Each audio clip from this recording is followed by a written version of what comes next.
પાઠશાળા રોજ હંફાવ્યા કરે. આપણો સૌનો અનુભવ છે. જિંદગીની પાઠશાળા રોજ હંફાવ્યા કરે, એ જ કક્કો એકડો એનોય ઘૂંટાવ્યા કરે. ને બીજો એક શેર સાંભળો કે ભણતર મળ્યું કે બહાર સાબિત નથી થતું. ભણતર મળ્યું કે બહાર એ સાબિત નથી થતું. શું શું જવાબદાર એ સાબિત નથી થતું. શિક્ષણ વિશેની આ વાત સાથે હવે આપણે ખૂબ પ્રોફેશનલી ક્વોલિફાઈડ એવા આપણા મહેમાન કવિયત્રી ને જે અમેરિકાના ન્યૂજર્સીથી આપણી વચ્ચે વધારેલા છે, મોનાબેન નાયક. તેઓ કોમ્પ્યુટર પ્રોફેશનલ બેકગ્રાઉન્ડમાંથી આવે છે અને urmisagar.com નામની વેબસાઇટ એમણે ચાલુ કરેલી અને લઈસ્તરો જે વિવેકભાઈ ટેલરની ગુજરાતીના કાવ્ય સંગીતો રસિકો બધા ઓળખતા જ હશે, એમાં એ સહસંપાદક છે. મોનાબેન નાયક, આપનું સ્વાગત છે. આપની રચનાઓ આપણે એમને તાળીઓથી વધાવી લઈએ.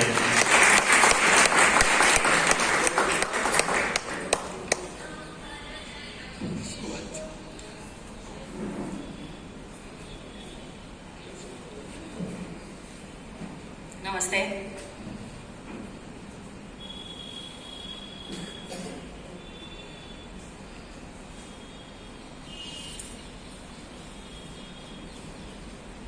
ગઝલ છે. ઈચ્છાનો તો એવું છે ભાઈ ઘાસ જેવું. ઈચ્છાનો તો એવું છે ભાઈ ઘાસ જેવું, ઉગી આવે જ્યાં મળે વિનાશ જેવું.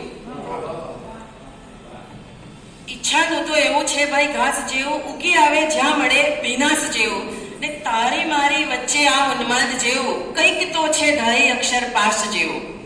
ને મારી અંદર રહું છું હું 1000 રૂપે, મારી અંદર રહું છું હું 1000 રૂપે, તોય મને હું ક્યાં મળું જરાક જેવું. વાહ, ક્યા બાત હે. ને સૂરજ સમજણ નો પછી દેખાય છે ને, સૂરજ સમજણ નો પછી દેખાય છે ને, હોય મન જ્યાં ગોરંભાયેલ આપ જેવું. ને તું સખા નહીં આવશે તો ચાલશે, તું સખા નહીં આવશે તો ચાલશે, પણ મોકલજે મધમધથી કે યાદ જેવું. ને આટલા વર્ષે સમજાયું ઉર્મીને આ સાવ અડમંગ હોય છે આ વાલ જેવું. બીજી ગઝલ છે. સ્વાગત છે. આટલું જાણ્યું સખા એ પ્રીત પણ પ્યારી નથી, આટલું જાણ્યું સખા એ પ્રીત પણ પ્યારી નથી, સંગ એની એક બે જો વેદના પાડી નથી. ને વાંસળીની જેમ વાગી ના શકે તો જાણજે, વાંસળીની જેમ વાગી ના શકે તો જાણજે, છે હજી પણ કંઈક અંદર સાવ તું ખાલી નથી. વાંસળીની જેમ વાગી ના શકે તો જાણજે, છે હજી પણ કંઈક અંદર સાવ તું ખાલી નથી. ને વાલના વરસાદમાં પણ સાવ કોરો રહી જશે, વાલના વરસાદમાં પણ સાવ કોરો રહી જશે, તું નહીં પલળે કદી જો છતને ઓગાળી નથી. ને પ્રેમને ઈશ્વર સમજને ભાગ્ય કર તું વાલકું, ફર્ક શો છે હાથની રેખા જો હુફાળી નથી. ને પ્રીત ઉર્મી બેબસી ને દર્દથી સજતી રહી, જિંદગીને મેં સખા કઈ ખાસ કંડારી નથી. એક અછાંદસ છું, રજૂ કરું છું. શીર્ષક છે ઘરગથ્થા.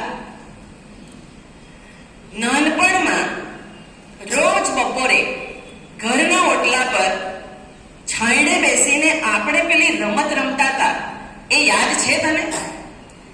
નાનપણમાં રોજ બપોરે ઘરના ઓટલા પર છાંયડે બેસીને આપણે પેલી રમત રમતા હતા, એ યાદ છે તને? તું તારા ઘરેથી નાસ્તો લઈ આવતી અને હું ભાખરી, તું મારો વર બનતી અને હું તારી વહુ. કોક વાર ઉલટું એ કરતા. સામેના ઘરમાં રહેતી પેલી નાનકડી ખુશીને આપણે કોક વાર આપણી દીકરીએ બનાવતા. તું ઓફિસે જવાનું નાટક કરતી અને હું નાનકડા સ્ટવ પર નાનકડી તાવી મૂકી ભાખરી શેકવાનો અભિનય કરતી. મારી ખોટુકલી રસોઈ થઈ જતી પછી આપણે સાચુકલું સાથે બેસીને ખાતા. ખોટુકલું ઘર, ખોટુકલી રસોઈ, ખોટુકલા સંબંધો, ખોટુકલા ઝઘડા, પણ સાવ સાચુકલી લાગણી અને સાચુકલા મનામણા. સાવ ખોટુકલી રમત અને સાવ સાચુકલી મજા. પણ કોણ જાણે કેમ હવે બધું જ ઉલટું થઈ ગયું છે.